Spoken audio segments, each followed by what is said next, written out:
On va parler du film Terminator de James Cameron parce que il y a de nouvelles petites pépites qui viennent de sortir sur les réseaux sociaux en lien avec Terminator, et c'est Gail Ann Hurd, la productrice du film à l'époque, qui vient de nous livrer quelques révélations sur Twitter, aujourd'hui le réseau X, et on va voir ça ensemble, right now.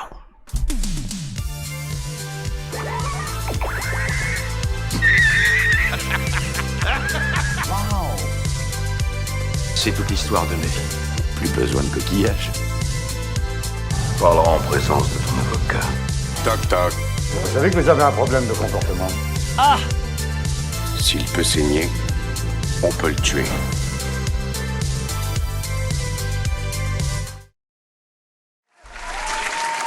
Oui, non, je t'ai plus, merci.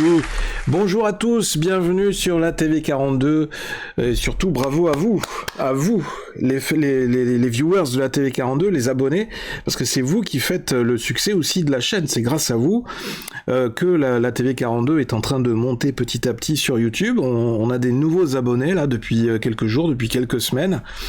Il y a certains sujets qui vous parlent, j'ai vu qu'il y avait des réactions, donc c'est cool. Merci de partager vos réactions sur cette chaîne, sur les différentes vidéos. Et ça permet de voir que effectivement il y a certains sujets qui vous touchent, que vous pensez que ces sujets-là sont assez importants, et que on a besoin dans notre société d'aujourd'hui, on a besoin souvent maintenant de retrouver une certaine notion, enfin toutes ces notions de bon sens qu'on perd de plus en plus, malheureusement. Mais aujourd'hui, on va revenir sur les fondamentaux, j'ai envie de dire. On va parler cinéma, et on va parler en l'occurrence d'un super film que j'avais adoré à l'époque quand j'étais plus jeune. Vous savez, j'en ai parlé dans l'intro, on va parler de Terminator avec ces fameux acteurs qui étaient Arnold Schwarzenegger, qui était le héros de ce film. Ça y est, j'ai perdu le nom, je l'avais sur le bout de la langue, je l'ai perdu, voilà, à cause de vous. Michael Biehn, qu'on a vu récemment dans la dernière saison qui a fait une apparition dans la dernière saison de The Mandalorian. Et il y avait l'actrice aussi qui a incarné Sarah Connor à l'écran, je me souviens plus de son nom, mais on va voir ça ensemble. Voilà, je viens juste d'arriver sur le plateau, là, hop, j'ai juste eu le temps de sortir la voiture, d'enfiler les chaussons d'animateur de la télé 42, et on démarre direct la vidéo. J'ai fait rec, et c'est parti. Allez, hop, on est parti pour cet article paru sur Allociné début septembre. Terminator, mais pourquoi James Cameron a-t-il supprimé cette scène importante du film ? Non, vous ne rêvez pas, on va découvrir ensemble une scène inédite, une scène qui avait été coupée au montage, et on va comprendre enfin pourquoi cette scène avait été coupée. La productrice de Terminator raconte comment la scène en question a été gâchée et donc coupée au montage. C'est intéressant de voir les coulisses de réalisation d'un film, et notamment qu'est-ce qui a orienté le choix artistique, le pourquoi, du comment, et pourquoi le réalisateur ou les producteurs ont pris telle ou telle décision, et c'est ça qui va orienter la direction artistique du film à terme, et aussi plus ou moins le succès que le film va rencontrer en salle, comment il va toucher les spectateurs. Donc on va essayer d'avoir un aperçu de cette scène en espérant que cette vidéo n'héritera pas d'un strike sur YouTube en raison de cette scène coupée, je rappelle, de Terminator. Hein. Allez, donc il ne fait pas l'objet d'une exploitation en salle, je le rappelle. Allez, hop, lecture. Est-ce qu'on a du son ?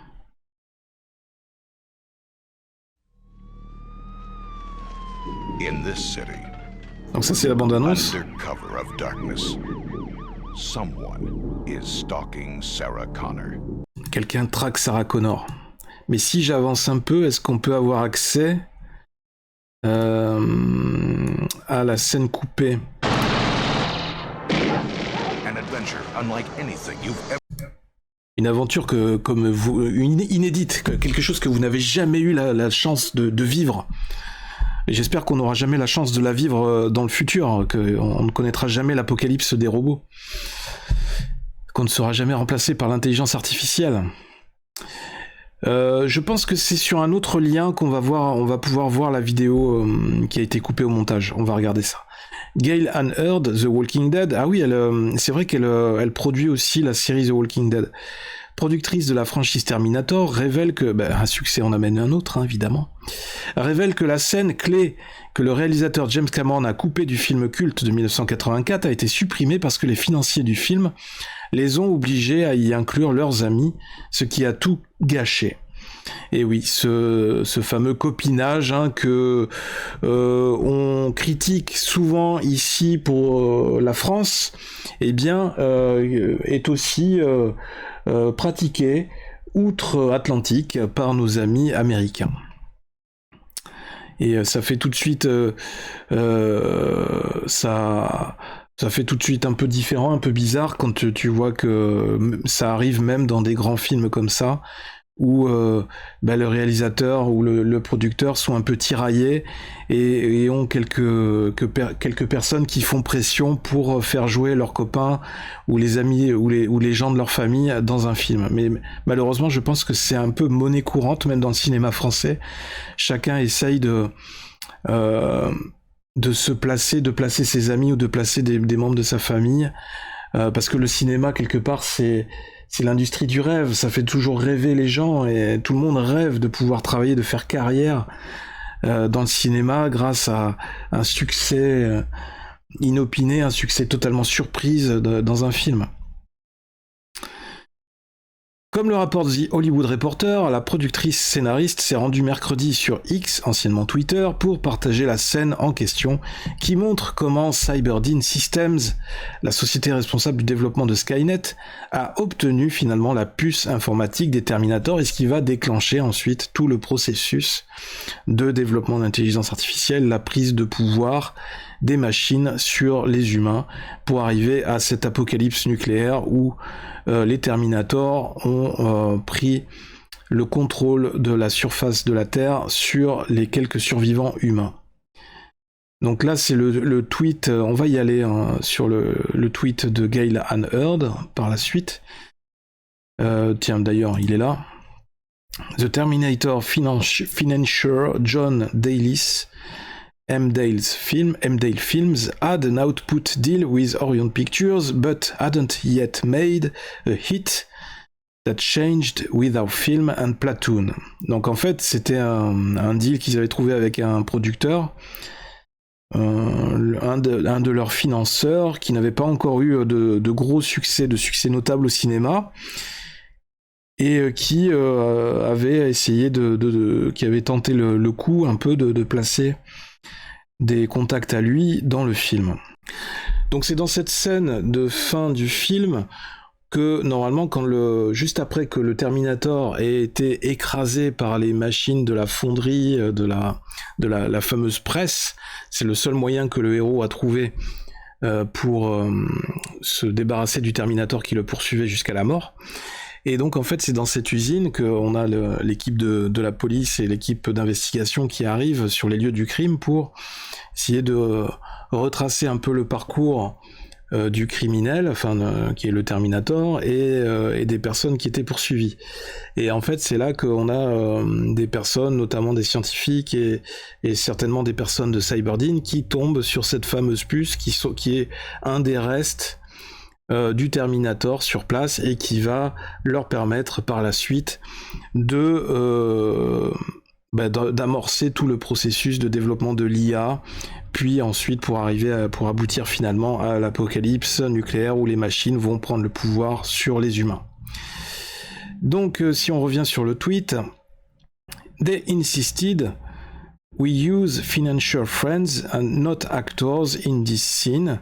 Donc le financier a insisté, les producteurs ont insisté pour qu'ils emploient ces personnes qui n'étaient pas des acteurs professionnels, mais qui étaient des amis de ce financier, de ce financeur du film.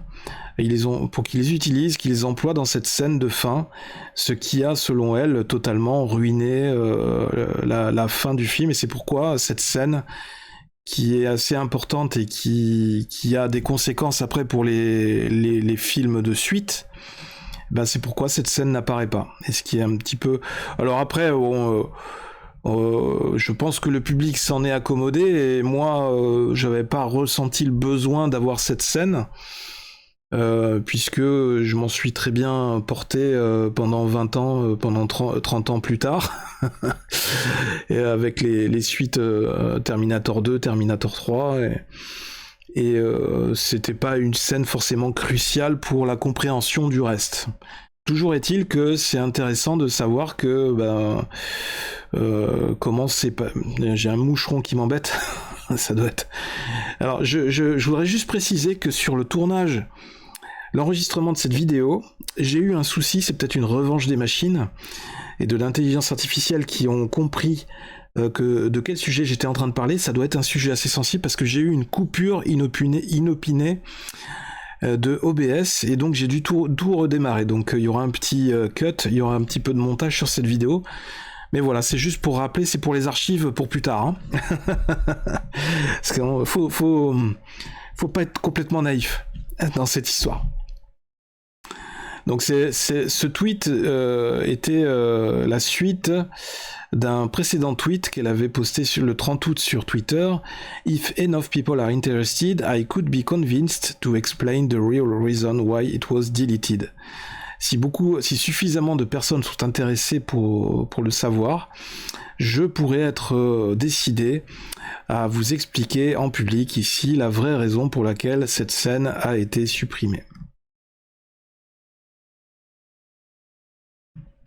Est-ce que c'était un moyen le fait d'utiliser le financier, je lis les commentaires, d'utiliser les amis du financeur, est-ce que c'était un moyen de réaliser des économies ou d'avoir plus de budget sur le film? Pourtant, ils ont été payés en tant qu'acteurs selon les contrats et les documents qui sont disponibles publiquement. Ils ont insisté pour qu'il soit dans le film parce que le financeur on lui avait promis qu'il toucherait un retour sur investissement sur l'exploitation du film. On va revenir sur l'article en français. Donc on va voir la traduction ici. Le financier de Terminator M-Dale Film de John Daly avait un accord de production avec Orion Pictures, mais n'avait pas encore produit un hit. Cela a changé avec notre film et Platoon. Ils ont insisté pour que nous utilisions des amis du financier et non des acteurs dans cette scène, ce qui l'a gâché pour nous. Gail Ann Hurd a ajouté que les amis du financier étaient payés comme acteurs en raison de la loi Taft-Hartley. Je pense qu'il a insisté pour qu'il soit dans le film parce que les financiers s'étaient vus promettre un retour sur investissement et n'en avaient pas encore reçu, a-t-elle déclaré à propos de John Daly, décédé en 2008. Daly n'a jamais cru que le film serait un succès. J'ai envie de dire, c'est un petit peu récurrent chez les financiers, chez les banquiers ou les financeurs, les gens chez qui on va les taper pour réclamer, pour demander un peu d'argent, pour réaliser un projet. Je crois que j'en connais très peu qui croient à la réussite d'un projet au début. C'est un peu à ça qu'on les reconnaît d'ailleurs. Malheureusement. C'est des mecs qui ont du nez, qui ont du flair. Quand on voit le succès qu'a eu le film après, comment ça a explosé. Et ça a été d'ailleurs un des films révélateurs de la carrière, qui ont fait exploser la carrière de Schwarzenegger au cinéma. Ça et Conan. Et Predator. Lorsqu'un fan a demandé pourquoi James Cameron avait coupé la scène, trouvant que les acteurs étaient corrects en termes de performance, « Oui, c'est correct !»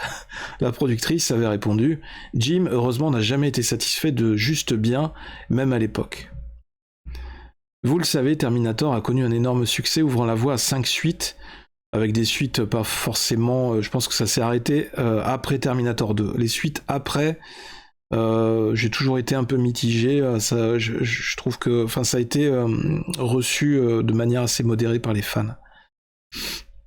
La star du film a également récemment affirmé que le film avait prédit l'avenir de l'intelligence artificielle, comme beaucoup de films de science-fiction de l'époque, Un sujet controversé à Hollywood, aujourd'hui tout le monde a peur de savoir où cela va nous mener, a-t-il déclaré lors d'un événement en juin via The Hollywood Reporter. Et dans ce film, dans Terminator, nous parlons des machines qui prennent conscience d'elles-mêmes et prennent le relais. Il a ajouté à cette époque, nous avions effleuré la surface de l'IA, de l'intelligence artificielle. Pensez-y, au fil des décennies, c'est devenu une réalité. Ce n'est donc plus de la fantaisie ou une idée futuriste, c'est ici, aujourd'hui.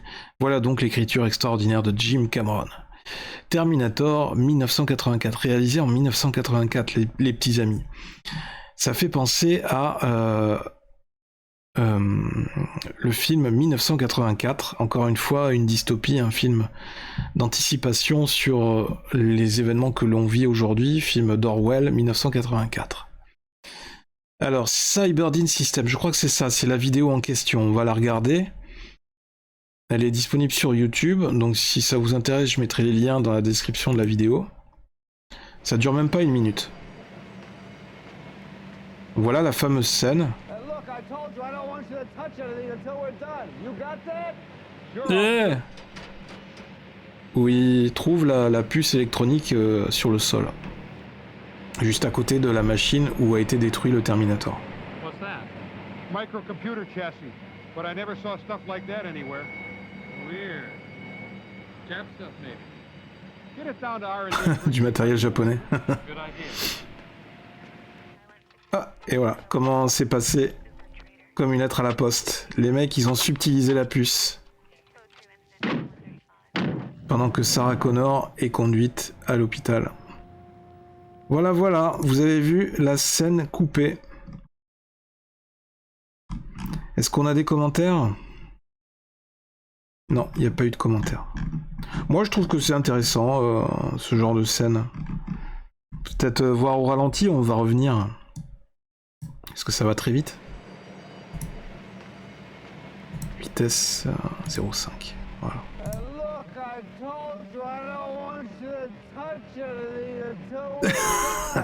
Ah, c'est vrai que c'est clair que comme ça, il joue moins bien, l'acteur. Hein. I don't want you to touch anything.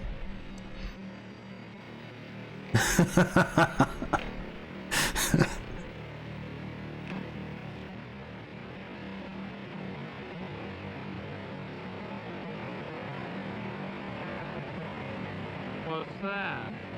What's that? Computer chassis. But I never saw stuff like that anywhere. Weird. Jap stuff maybe.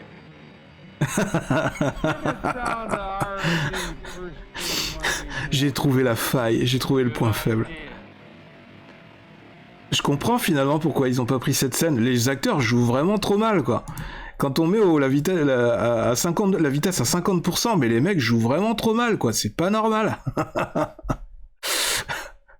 On peut revenir à vitesse normale. Attends, c'est où ? Normal, voilà. Toc. Ah, du coup, je comprends le choix du réalisateur. Ok. Orion Film. Pause. Donc, sur... ouais, ça y est, il s'est lancé. Non, mais j'ai dit pause, voilà. Alors, toc. Dans les commentaires... Your tweets are being watched. Ouais, il y a beaucoup de monde qui a regardé son tweet.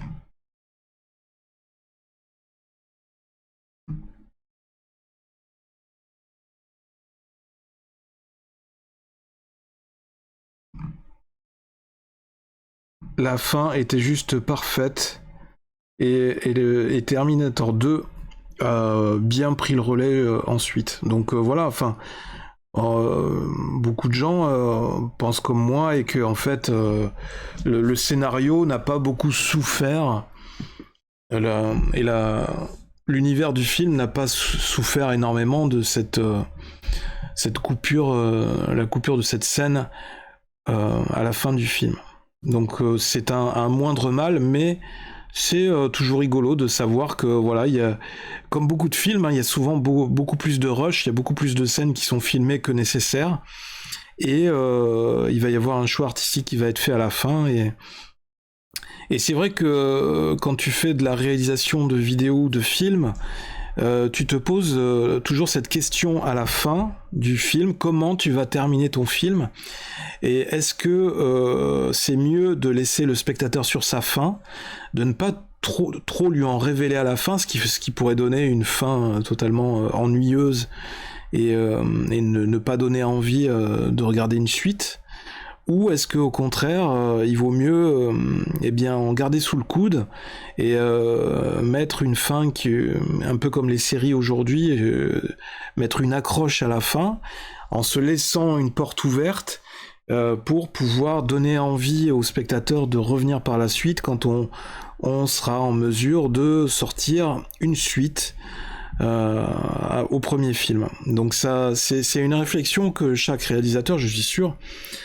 a en tête au moment de terminer son film, et c'est souvent un dilemme parce que il y a souvent dans ce qu'on filme, il y a beaucoup de choses qui sont bien, et il y a des fois on est obligé de faire un choix, et quand on a fait ce choix, des fois on regrette parce qu'on avait une autre possibilité avec des plans aussi jolis, tout aussi bien réussis, et ça pouvait donner une autre direction au film. Et des fois, c'est vrai que certains réalisateurs n'ont pas complètement les mains libres, et sont parfois obligés de suivre le choix ou la décision des producteurs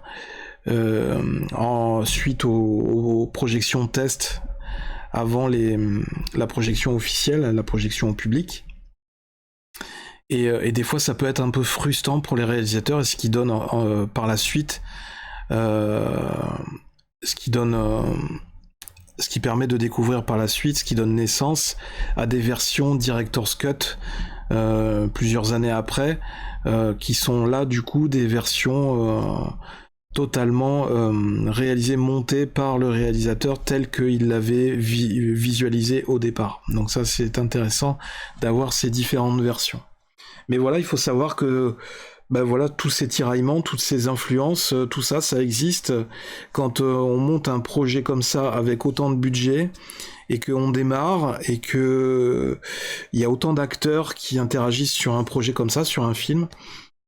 Eh bien, c'est quasiment obligé qu'il y ait des tiraillements, et que chacun ait envie d'avoir son mot à dire, ou chacun essaie de mettre un petit peu de pression, de faire pression pour aller plus ou moins dans sa propre direction, pour essayer d'orienter la direction du film.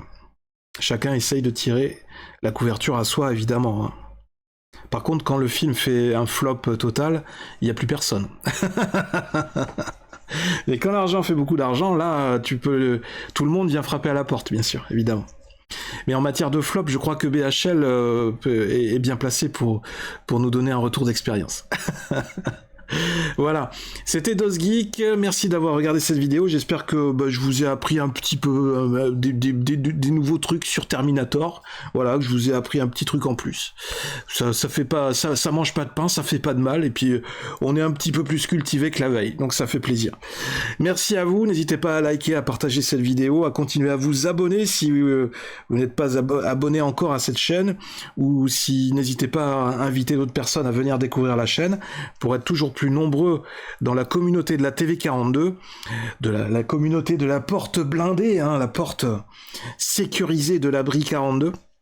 Et puis on se retrouve très prochainement sur la TV42 sur YouTube pour une nouvelle vidéo pleine de geekitude. Allez, je vous laisse, je vous fais de gros bisous, laissez parler le geek qui est en vous. On se retrouve très bientôt, c'était DosGeek sur la TV42. Bye.